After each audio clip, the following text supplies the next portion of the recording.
ఈ ప్రశాంత్ కిషోర్ వచ్చినాక పాలిటిక్స్ లో ఏమైందంటే ఈ నెరేటివ్ మేనేజ్మెంట్ చేయడము పర్సెప్షన్ చేయడం అనేది వచ్చింది. That's a wonderful comment that I liked it. ఎవడు నెరేటివ్ ప్రశాంత్ కిషోర్ వచ్చిన తర్వాత అవును సార్ ఈ కులరాజకాలు ట్రోలింగ్స్ ఇవి బాగా పెరిగింది.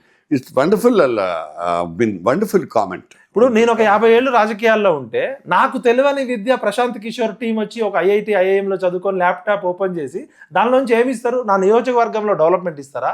నా నియోజకవర్గం నాకు తెలుసు, నా జీవితం అంతా ఇక్కడ ఉంది, నాకు తెలియంది ఏం నేర్పుతున్నారంటే కుతంత్రము, తంత్రము, మంత్రము, సోషల్ మీడియాని పెట్టుకొని ఈ ట్రోలింగ్ కంపెనీలు చేస్తున్నారు. అంటే 1 to 2% vote bank, every vote counts. కాబట్టి ఈ డేటా సైన్స్ వచ్చినాక, డేటా అనాలిసిస్ వచ్చినాక ప్రతి ఓటును ఎట్లా క్యాప్చర్ చేయాలి? ఈవెన్ కాన్స్టిట్యున్సీలో ట్రాన్స్జెండర్స్ ఉంటే ట్రాన్స్జెండర్స్ కోసం ఏం స్కీమ్ చేయాలి? కులంలో ఒక మాదిగలు ఉంటే మాదిగల్లో ఉపకులాల కోసం ఏం చేయాలి? ఈవెన్ బార్బర్ షాప్ లో ఉండి వర్డ్ ఆఫ్ మౌత్ ఎట్లా క్రియేట్ చేయాలి? ప్రశాంత్ కిషోర్ రోల్ ఏంటంటే ఈ ఒరిజినల్ లీడర్స్ పక్కకి వెళ్ళిపోతారు, మేనేజ్మెంట్, మ్యానిపులేషన్, ఈ నెరేటివ్ అనేది సెట్ చేస్తున్నారు. దానిలో భాగంగా బండి సంజయ్ అనేటువంటి రాజకీయ జీవితం కథం చేసేసారు.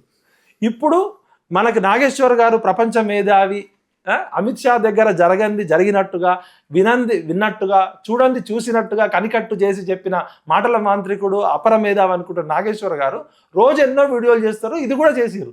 కానీ దాని యొక్క పరిణామాలు ఎక్కడ దాకా వచ్చినాయంటే నాగేశ్వర్ గారి విశ్వసనీయతకే దెబ్బతీసింది. ఆయన ఏ క్రెడిబిలిటీ ఉండి ఇలా నాగేశ్వర్ అని మాట్లాడుతూ మార్కెట్లో ఆయనకి డిమాండ్ ఉందో, తెలుగు రాష్ట్రాల్లో ఏ ఛానల్ వాళ్ళైనా కూడా నాగేశ్వర్ సారు ఇంటర్వ్యూ ఉంటే మాకు కొన్ని డబ్బులు వస్తాయి, రేటింగ్స్ వస్తాయి అనుకుంటారు. అదే అనుకున్న డిమాండ్, అనుకున్న మెరిట్.